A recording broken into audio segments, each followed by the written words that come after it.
Warning! Warning! This podcast contains spoilers. Listen at your own risk.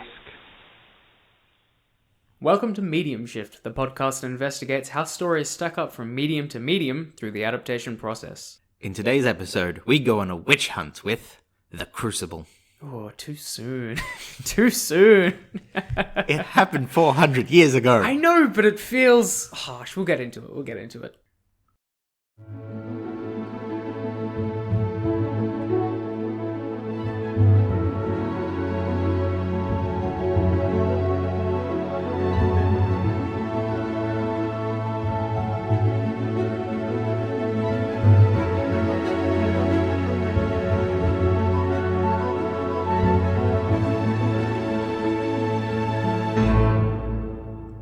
Welcome to Medium Shift. I'm Chris. And I'm Ev. So this episode we're going to be doing The Crucible, the 1996 film based on the play written by Arthur Miller from, is it 1953? The original one? Yep. I mean, it's had a long and, storied production. I think it even had a recent run in Broadway, maybe only a few years ago, so it's definitely still around now. 2014, I think. 2014, yeah, that might have been it. So, yeah, definitely a lot of interesting things to talk about this one. This will be the first adaptation we've done from a play, which actually I think leads into a lot of very interesting things when it comes to the film. But without further ado, what do you think of The Crucible? As a whole, I always found it interesting. This is one I studied way back when in high school, the early years, and trying to learn everything. And coming back to it now, it's sort of, especially in this political climate, I'll say it's interesting coming back to it. It's one that sort of keeps coming back, and you can sort of, although it is very much linked to McCarthyism and the House of Un-American Activities. Yeah, and just the communist witch hunt that went on in like the 40s and 50s. Yeah, it is very tailored to that, and it's very clear in this, but you can also twist it to just about a lot of things that's happening and has happened throughout the years since both the original play and this film. Exactly. That's what really struck me about it as well. But even though this is a story that takes place at the end of the 1600s, based on something that happened over 60, 70 years ago now, that what it's espousing feels really, really prescient, like scarily prescient, especially in the time, as you're sort of talking about, in this political climate of fake news. And, witch hunts are still going on in, different ways these days, the way people are manipulating information and public opinion and things like that. All of the sort of the cognitive, like, manipulations and playing with people to get their own way and to deal with unfounded beliefs is still happening today to a scary extent, which actually, really surprised me about how this film that feels so oldie and old-fashioned, not only like the way they're speaking in the play and in the film and all that, but the fact that it's set so far back, that it still feels contemporary in a lot of ways.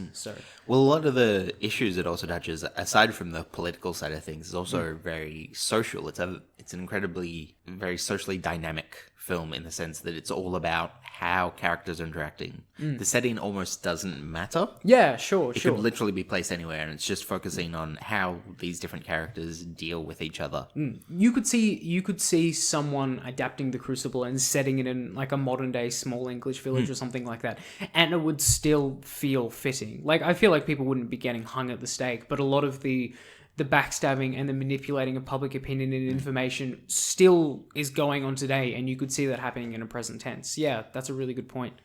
Yeah, and at the heart of a lot of this was purely just, it was about land ownership and adultery. Yeah, I just found it really interesting that this the film, even though it feels like dated production-wise and the cinematography isn't amazing or anything like that, and in a lot of ways it's very clearly based on a play, I do find it kind of scary about how I can see all of these settings, all of these ideas and relationships still happening in a contemporary setting, and still seeing that sort of stuff and that mindset playing out in contemporary media, I think is kind of unsettling and gave a really unnerving edge to the film that I did not expect. Especially like when I started reading the play, I'm like, oh god, it's all in ye olde English. And it's all like really of its time, the way people are speaking, but the fundamentals of what Arthur Miller was trying to get to is still incredibly cutting, I think, which is kind of scary. And just to clarify, when you say of its time, you mean the 1600s and Yes. not 1950? Yeah. No, believe me, I know how they spoke in the 1950s, and it was weird, but it wasn't as weird as the 1600s. Yes. Yep. Although, I should point out, historical accuracy that isn't really how they all would have spoken at that time. That is very much a sort of King James Bible-esque. Oh, yeah. They play up to Version. it. Yes. No question. I Absolutely. mean, obviously English would have been different then. But as far as I'm aware, Arthur Miller was very intentional in that he tried to inscribe in the language a level of Christendom. As you sort of mentioned, like King James, Old English, biblical stuff, because it really ties into the themes and just the notions of witchcraft and the power of like Christianity and being beholden to the devil, and basically the sort of ideas that hold power back there. That's embodied in the language that isn't necessarily historically accurate, but it is different from how we speak today. Thematically obviously. appropriate. Yeah, thematically appropriate. It's a good way to put it. So, yeah, very interesting. What say you about the play then? You mentioned you studied it before, or Yes. Yep. So we studied it way back in high school. And when you read it by itself, there isn't a whole lot of emotion behind it. When it's just the words on the paper. But as soon as those words start being spoken, even if it's just in like a sort of round table, a read through. Not even if it's like on a stage in an actual setting and things like just that. even reading it out loud with some other people. That's when it starts picking up on all the emotion. And I think that's where it comes from. It's all about the delivery rather than the actual story itself. Because the story itself it's interesting. But there isn't a whole lot to it. No. It's more about sort of the wider scope of what exactly was happening rather than really intense personal connections. I mean, obviously you have like John Proctor and the stuff with his wife and Abigail and things like that. But beyond that, there's so many ancillary characters and different subplots going on and things like that. Yeah, so it's kind of hard to sort of piece everything together until you've actually sort of got a flow going with you. Because then it feels less like a random bit of people thrown together and actually feels like more like a reality sort of thing. And I think that's where it sort of hits, because with films and plays, they aren't reality. They're very much sort of fit to the thing, and realism isn't all that realistic. Sure. So I feel this is what it's sort of trying to hit, that balance of trying to be very real and sort of, but also very like period piece. Almost very theatrical to a sense as well. There is something inherently theatrical about a play, and this is what I'm probably going to find most interesting about this, the talking about the fact that it is being adapted from a play, and a play in many ways is inherently a different medium from film. And you make a really good point regarding that reading it on the page is one thing, but actually hearing it spoken out loud and seeing performed is a very different experience. And that's because like it is written in the original play to be performed. It's like a screenplay in a lot of ways, that even though you can read it and like piece together what exactly is happening from it, it's not designed to be read. It's designed to be adapted into a visual medium, which adds to it, I think, a little bit something interesting that, as you point out, like it doesn't necessarily come alive until you're seeing it performed in the same way than just reading it and such. So yeah, I do find that quite interesting. And I think the whole adaptation from a play to film is interesting in a lot of ways. You made a really good point about realism too, but realism in a play, there's an inherent falsity that comes along with it. Like, at least in film, you can make it sort of look authentic with, like, you know, the backgrounds and the production design and everything like that. And you're sort of glimpsing into basically what you know is a fictional world, but the illusion of that fictional world is stronger than what you would have in a play. Because in a play, you're inherently sitting in an audience, you're looking at what you know as actors on a sparse stage, and you know it's a stage, and it's impossible to basically separate that from the performance. So there is an inherent level of falsity and realism and theatricality that kind of gets covered up in film, but definitely takes place in the two of them, which I find interesting. So yeah, but I think in a way that almost adds its own sort of unique character to theatre as a medium. Oh, for sure. Because it no longer is trying to be realistic; it's trying to be very symbolic. Yeah. And you see that a lot in some of the work. Some of the ideas of minimalism and Bertolt Brecht's alienation techniques. Sure. Very theatre-heavy ideas that basically do away with, your audience knows that they're watching people play about on a stage. Make that part of your play. Yeah. Basically. And that's what Shakespeare did a lot of the time as well. I know I was going to talk about Shakespeare eventually the moment we started talking about a play, but the whole idea of breaking the fourth wall comes from plays, because the fourth wall is the wall between the actors and the audience. And in Shakespearean plays, all the time, people will like talk to a side and talk to the audience without talking to the characters.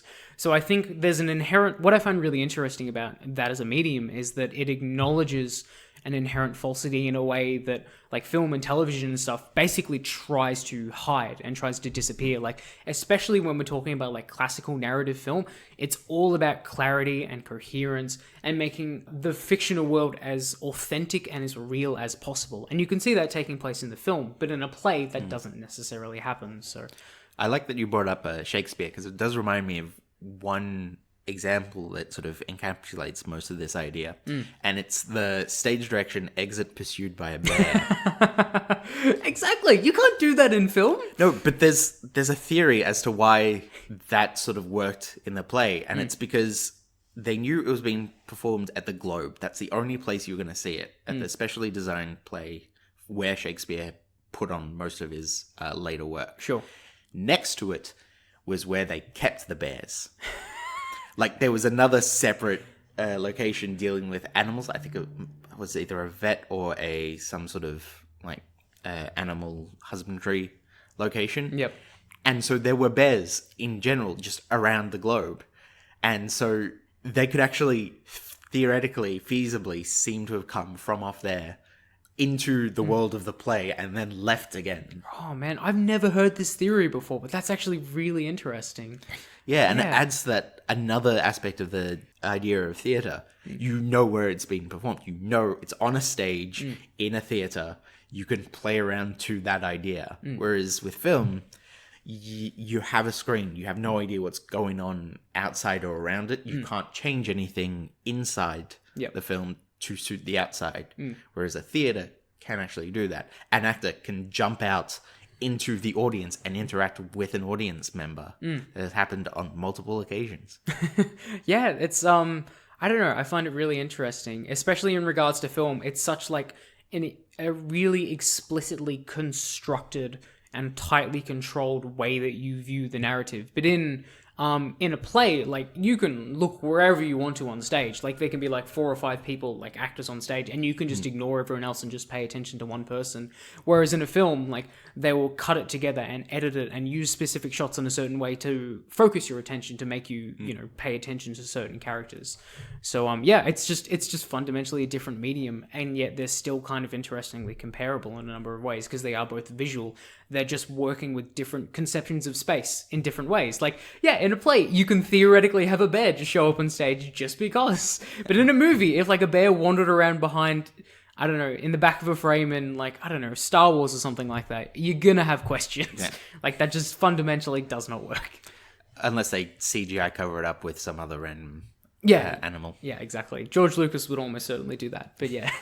No, very, very interesting. So we should actually, one thing we should get out of the way regarding the film is that, interestingly enough, the screenplay was written by the original playwright, Arthur Miller. Yep. Which is, I think, is something we talked about in our previous episode regarding Let Me In, but is fairly uncommon when it comes to adapting works from one medium to another. So it's interesting when you sort of look at it in the sense that it's a theatre screenwriter going in. I don't think he did a whole lot of movies. He'd done a handful. Like, he's directed a number of plays, or written a number of plays, and several of them have been adapted into films. I think he might have been involved in 1 or 2 of them, but I don't quite remember. But they're very entirely different mediums, and you can sort of see, I feel it did lean into it. Off mic, you did mention about how it felt they were very sort of pushy on, like, yes, we can actually go outside now, we can do this scene. Yep. And I feel that came across in the script. Yeah, exactly. There's anyone would know this if they've read The Crucible, but The Crucible takes place in 4 acts. Each act takes place in one location that basically has people coming in and out of it. Like, it's a very if we're talking about the fictional world and your glimpse into the fictional world, it's a very narrow perspective, and you just have this one room to deal with it time after time. But in the film, you don't have those restraints, and you can have a conversation outside, or you can cut to something else and have multiple things going on at once. And it really did. The moment the film started, I'm like, oh boy, this feels like a playwright who's just enjoying this newfound freedom that he has. Because not only do we see like the opening like dance scene where all the girls are supposedly getting involved in witchcraft and things like that, but it also breaks up all the conversations from Act 1 in different locations. So like John Proctor and Abigail talk outside, and then we see a little bit of inside with Betty, but then we cut to the church, and it's just, it feels like he's almost enjoying the fact that he has a newfound level of freedom when it comes to location, which I found kind of funny, to be honest. I feel that's most of it. I feel a little bit of that is also just look at this set that we've got. It was made by Daniel Day-Lewis by hand. That's true. If Daniel Day-Lewis makes your literal set, then I feel like you want to show it off. Yeah. That's a good point. Daniel Day-Lewis in this movie is so interesting in that this is kind of before he's considered, like, for people who don't know, Daniel Day-Lewis is largely considered one of the best actors of this generation in a lot of ways. But this kind of predates that reputation in some ways. Like, he was still highly renowned. Like, he got critical praise for this performance, and well deserved.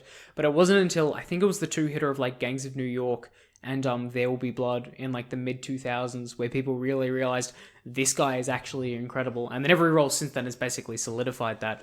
But Daniel Day-Lewis is such a method actor that generally during a film he never leaves character. And what he did for The Crucible to avoid not leaving character is that he didn't bathe for the entire production, and he quite literally built the house that John Proctor lives in the film, which is just insane. There are so many weird behind-the-scenes stories of stuff that Daniel Day-Lewis has done to get into role, and I remember reading an interview from him once when someone asked him, why do you commit so much to roles? Like, why do you get so method? And his response was he didn't think he's a good enough actor to not do that. Aww. Which I find both really sweet and also really, really humble from one of the most talented actors of our generation. So I think Daniel Day-Lewis is great, and I think he's really good in this film. I honestly, like, some of the supporting cast, I sometimes wondered, especially some of the younger girls, that they were struggling with the Old English, like the language of it, that it felt a little bit hokey, but I never felt that with any of the main cast. Like, him and Winona Ryder, I think especially, were both great. So. Oh, absolutely. Winona Ryder did some brilliant work, and I think this is sort of her sort of kick-off point as well. I think people started taking notice around there. Yeah, for sure. How much further she could sort of go, because she was quite young when she was... She was 25, I think, in this film, so...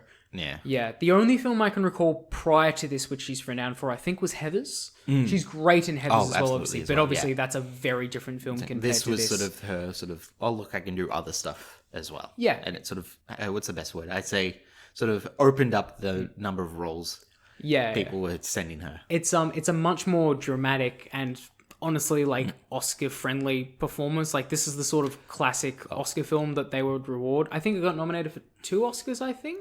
Best Supporting Actress, I think. That's right. And Best Screenplay, which I believe it won. I think it was only nominated. Okay. But I could be mistaken. But, so... And this is why we need to do research. Well, there you go. I looked it up before. I'm pretty sure it's just a nomination. Yeah, I think you make a really good point that Winona Ryder really shows up in this film, especially as, like, the primary antagonist, in a way that when the film started, I didn't know an incredible amount about the Salem witch trials. What I find really interesting is that the Salem witch trials are almost part of the pop culture osmosis in a way, in that if people say Salem or if people say witch trials, people generally know what you're talking about and have some sort of connotation to what that is. I think a lot of that really has to do with the Crucible as well, honestly, because this is probably the most popular depiction of the witch trials from what I can tell. So. Yeah, I'd have to say so. Yeah, so I think it's quite interesting that when I went into reading, I read the play first before I saw the film. Okay. And I found it interesting that the moment it started, I was under the impression that it was all these young girls that the ones that were going to be tortured and, like, basically accused of being witches and things like that. And then as long as it goes on, basically Abigail takes a turn from who I initially thought was going to be the victim to essentially the primary antagonist, and using her newfound position to basically get rid of all the people she doesn't like, which is... not something I expected, but I think it really worked for the story because I found it quite shocking. So, yeah, really. I see why they picked her after Heathers now. yeah, exactly. I just looked up. So, Joan Allen was nominated for Best Actress in supporting role, and then it was nominated for Best Screenplay, but didn't win. Yep. So, it was close. I think Fargo might have won that year, but I could be mistaken. Yeah. That'll explain it. Yeah, it's well deserved. Fargo's an amazing screenplay. Yep. We can't technically do Fargo because it claims it's based on real events, but it's not actually. That's a bit of a cheat. We'll talk about that off mic. Yeah. Anyway, Crucible. Yes. Yep. Crucible. So the one that we keep diverging from. Yeah, exactly. Oh, it's all connected. Yeah. Is there anything else we want to talk about regarding how it was adapted from the play to film? One of the things you mentioned before, but there's a lot of attention focused on the location and the set. Oh, Yeah. absolutely. It is very much scenery porn. Oh yeah, 100%. Do you know, like, was the entire village like built for production or something like that? Because as far as I can tell, it was all sets. They weren't using actually any old buildings or something. No, like that. I think it was all built for that Okay. film, as far as I can tell. Probably mostly by Daniel Day-Lewis. From what I remember, there were sort of aspects where they did sort of take shortcuts, of course, as they would. Yep. And with some of the actual locations, they couldn't actually be filmed directly there. So, of course, but as much as they could, I think they worked for practicality. Yeah, sure. And a lot of that comes through, so yeah. No, I do think it's quite interesting. The other thing I want to talk about in regards to like the play and the film as well is that it feels like the film feels a little bit more focused, I think, on Proctor and his relationship with Abigail and such. Oh, absolutely. Yeah, so like one of the things in the original play that we talked about before, even though that's probably like that is the main continuing arc through all 4 acts, like Proctor is obviously the protagonist and things like that. There is like so many subplots when it comes to all the other people getting hanged, and even Paris's slave and all that as well, who's one of the first people who gets indicted and things like that. Where a lot of that still happens. Like largely as a whole, the film was relatively faithful to the original one. Unsurprising, considering it's written by the same person. But I do think it does sort of narrow the focus down with those 2 characters a little bit more, to the detriment of a couple of the other arcs, which I personally didn't necessarily bother me. I feel like that focus works better in a film when you have so much more control over what people are viewing and paying attention to compared to a play. So I kind of feel the same way too, although I feel, yes, it definitely needed something to focus on, and yes, it should have kept that focus on John Proctor. I don't know if it should have gone so far as it did with his relationship with Abigail.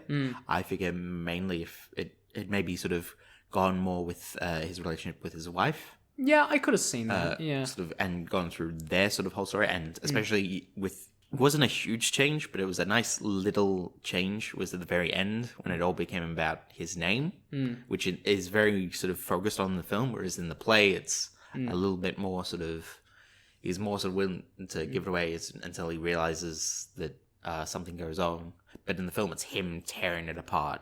Yep. And he's the one that makes that decision. And it's very clear that it's about his name and his identity, and very much about the Proctor. And I think if we'd sort of gotten more of that through the focus, rather than just the relationship, because it's there both in the play and the film, very much there. The idea of him trying to, not thinking he's a good man and then becoming that good man. Yeah, exactly. How his wife says at the end that he's found his goodness. Yes. Yeah. Really on the nose, but you know, appropriate. But I feel they could have like sort of, instead of being so on the nose at the end, maybe more subtly brought it throughout the play. It was there. I think I just want more of it because it was such a good part, but so a bit subtler than I would have liked. Yeah, I think that's fair. I think it's maybe a little... I don't think fault is the right word, because plays are inherently theatrical in a way. Like, there's the whole notion of, like, you have to play to the back row, which means, like, big, bold expressions of emotion and things like that. And I think that kind of transitions to the film as well. And then in some scenes, even though it is kind of harrowing what is happening, it is still inherently melodramatic at times, and it is so over-expressive. And I think you make a good point, actually, that because of the fact that it was a film, they could have toned down the emotion and the drama a little bit and made it feel a little bit more authentic and subtler, as you said, and that probably would have played better in the film. So that's a good point. I didn't actually think about that. But yeah, you make a good point as well regarding Proctor's arc as well, because the end of the film feels so much more like explicitly, as you say, about his name and about his nobility and things like that. And even that final scene, see, this is one of the other things we were talking about, that you can't show it in the play because you can't like go outside and show a different setting in the same act. But that final scene when he's reciting the Lord's Prayer with like the noose around his neck and everything like that is a really good dramatic scene to end on that you couldn't have done in the play. So yeah, so ultimately I think for the most part, it takes advantage of the fact that it is in a new medium and it has been adapted to that medium. But I think they even could have gone further, as you mentioned. Yeah. Very interesting. Yeah. Is there anything else you want to talk about in regards to the film, or? Not a whole lot. It is worth noting that these events kind of did happen.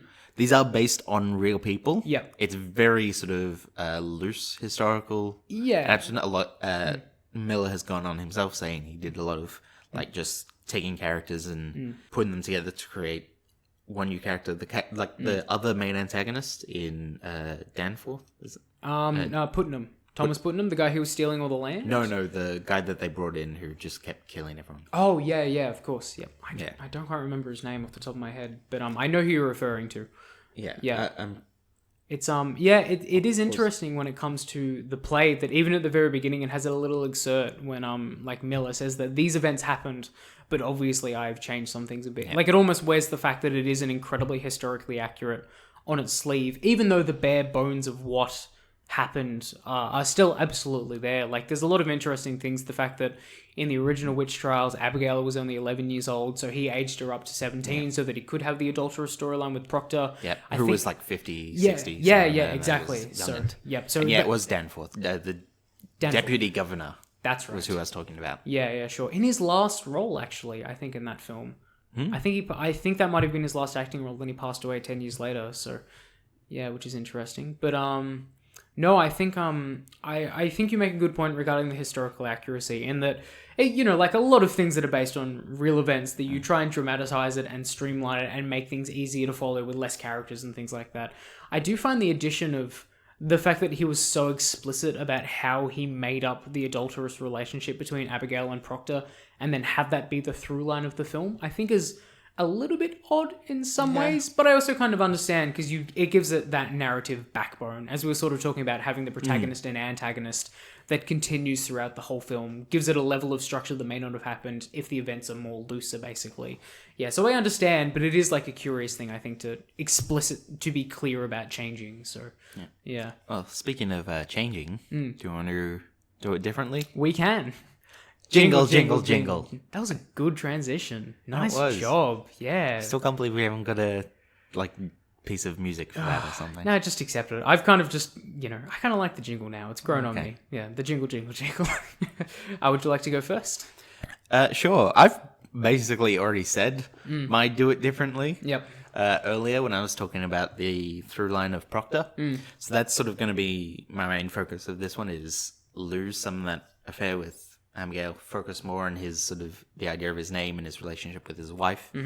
I think maybe expand on that in ways, especially in terms of maybe you can add some more stuff in that wasn't in the play, because the play worked very well as a play, and the film works pretty well as a film, but I think there are a few too many times where it is. So I think, those subtler moments, bring them in.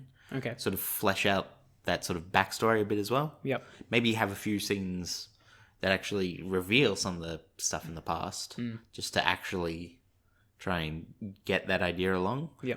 Or take it completely other direction and just cut bits out entirely and change things up and try and add to that mystery that you sort of get with the play. Because the play being that 4 snapshots, you're sort of piecing together everything you can. Yeah, just from conversations and things like that, basically. Yeah. And that works really well because it leaves it up to the audience's imagination on how they sort of fill in everything and the severity of all that. And so I think you either need to, with the film, take it and make it way more explicit but subtle, or make it incredibly subtle but more sort of over a longer period, if that makes sense. Yeah, I think I'm following. Like, it is interesting that even the opening scene of the film is incredibly explicit about showing the inciting event that is only alluded to in Act 1 of the play. Yeah, so, absolutely. So you either keep that in and make that very clear that that's what they're doing and expand on that couldn't have been done in the play, or borrow more into the play and again just have it all hearsay, have it all sort of undercover and let people piece things together. That's kind of even a nice more way so than the play. Yeah, that's kind of a nice way to go about it, to be honest. Yeah, so even like maintaining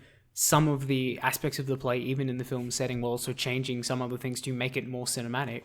Yeah. Hey, I mean, it's an appropriate way to do it differently, I would say. Yeah, interesting. Mine was fairly similar in a number of ways in that I do like the idea of making it a little bit subtler and leaning into more of it being a film. What I would also like to do, one of the things that really bothered me, to be honest, was kind of the direction and the production design. Like, I think the way the shots are, constructed and put together, and the score itself, none of that I found was particularly interesting.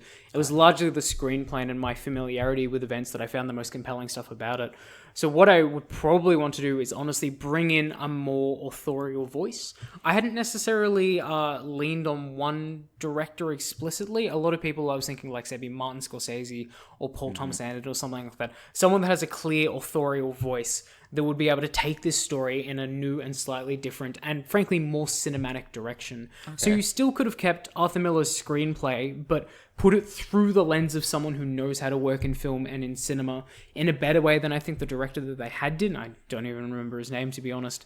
And I think that would have led to, frankly, just a more interesting, a less faithful adaptation, but a more interesting adaptation. So, yeah. Makes sense. I would be very curious to see who someone like Martin Scorsese would do with a story like this. Oh, yeah, it's all gangsters now. Oh, yeah, exactly. It's all about, like, the underworld of Salem or something like that.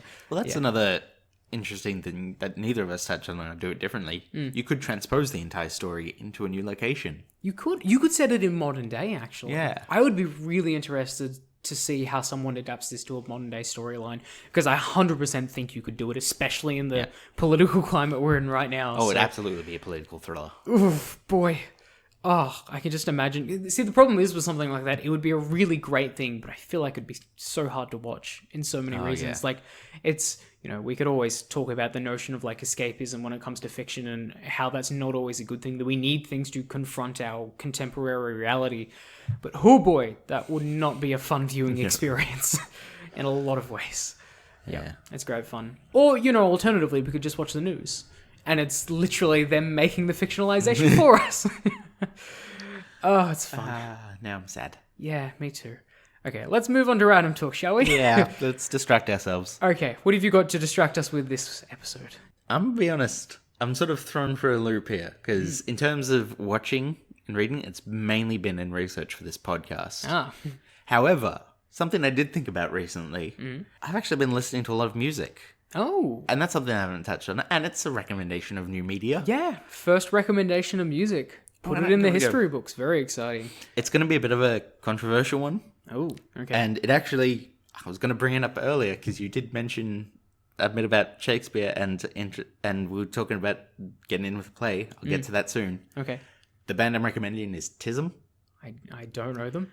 No, they're a 90s to early 2000s Australian band. Okay. They had a pretty big cult following in the southeast of Victoria, and that's about it. Okay. They did have a few major sort of releases, but they were very sort of starting off as a bit of a hard rock, turned into a more of electronic, I want to say comedy group, because their songs are very funny and very satirical and very poignant. But I don't know if it's full in comedy, because it is stuff you can just listen to as well. Sure. And it doesn't rely on being funny to be entertaining. Yes, absolutely. Yeah. And some of the songs aren't even all that funny, but they're very sort of on point and very political that we've been... And so it seemed to fit this kind of episode. It's probably the most political episode we've had so far. Yeah, and the reason that it came to head earlier was they had a concert, and you can find it on YouTube, like a lot of their stuff, in which they had a stage in which they performed, and behind them a second stage in which Othello was playing. And both went on simultaneously. Oh no. And at one point the Othello play came down to the stage in front, and a sword fight was going on in the middle of the band. I see how this is appropriate now. Yes. Yeah. So yes, very interesting band. If you don't know much about Australian culture and Australian politics, I'd probably avoid. Okay. It's a bit inside baseball, is it? Mm-hmm. Oh, yeah. It's very much focused on the Australian way of life. I mean, they have an entire song just having to go at Darren Hinch. Darren Hinch? Yes. Oh, yeah, I do know Darren Hinch. Yep. The shock jock turned senator. No, I remember. God, now I'm getting sad again. Keep talking. Okay, but yeah, look up some of their bigger hits, like Greg the Stop Sign, which was based on a traffic ad campaign. Wow. Road safety ad campaign, but also has very little to do with that. So that's a good one to look at. And and their was basically their last single that also randomly took off because of viral media, Everyone else has had more sex than me. I think I've actually heard of that song. Yeah, it's got cute bunnies in the film clip. Okay. Very nice. Good to know. So yeah, that's my recommendation. I'm gonna get so many complaints after this when people get pissed off because they are very controversial. But there we go. Yeah, there you go. It's something, and it's always an interesting recommendation of music because I'm never going to recommend music. Literally, the only thing I listened to made this millennium is like film scores. So, yeah, film scores and podcasts. That's literally it. So. No, interesting. Very interesting. Yeah. I'm going to go the complete opposite in that regard. Once again, recommend a film, big surprise, but it's going to be quite an older film. And that recently I finally got around to watching the classic Maltese Falcon. Have you ever... You've known the Maltese Falcon, I assume? I know about it. I haven't seen it yet, though. Okay, sure. It's a classic film noir, I think from the mid-1940s. I don't remember the exact year now, starring Humphrey Bogart, but it is considered one of the most quintessential film noir movies you could expect. Like, the lead character is played by a detective. It starts by someone hiring to follow someone, which eventually leads to someone's murder, which leads to this whole big grand conspiracy. There's the femme fatale. Like, you can see the prototypes for almost every single type of basically trope in film noir in this one movie, which I found was great. And the dialogue is really snappy, and Humphrey Bogart is great, albeit deeply misogynist. That's just something you have to expect from the period, unfortunately. Yeah. But it is a really, really fun film in a lot of ways, especially for people who like classic cinema and especially golden age Hollywood cinema. And I think film noir is a genre that is not only incredibly significant historically, but has just bled into so many different types of films and things recently that it's really great to see kind of where it comes from, and for the place to be where it come from to not feel like tropey and boring, but actually still be wildly entertaining. So yeah, I was really, really surprised by how much I liked it, and I think it's well worth checking out for people who have not seen it. Frankly, I was kind of disappointed in myself that it took me so long to get around to it, but hey, there are so many movies. For every movie I see, I swear there's another 5 that I added to my recommendations list, so yeah, it's going to be impossible to catch up. Oh. Cool.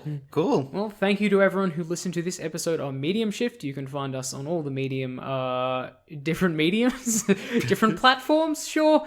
Either or. Feel free to rate us on iTunes if you prefer, or contact us at mediumshift@gmail.com. We accept anything from recommendations to just letters of thanks to letters of condemnation. If it is condemnation, we'll definitely frame it and put it up on a wall somewhere in our inevitable studio, maybe. Right next to our overdue bills. Yeah. Electricity and water and... Oh, there it goes. Next episode, we better hurry this up before they actually cut our power. Next episode, we are going to be going into the past and the present. We're doing Assassin's Creed. Yeah. That had nothing to do... Yeah, it's as vague as you can get. I know, but that's what I'm going for. It gives more for the people to work with if you didn't keep ruining it anyway. All right, until next time, fare thee well. Bye.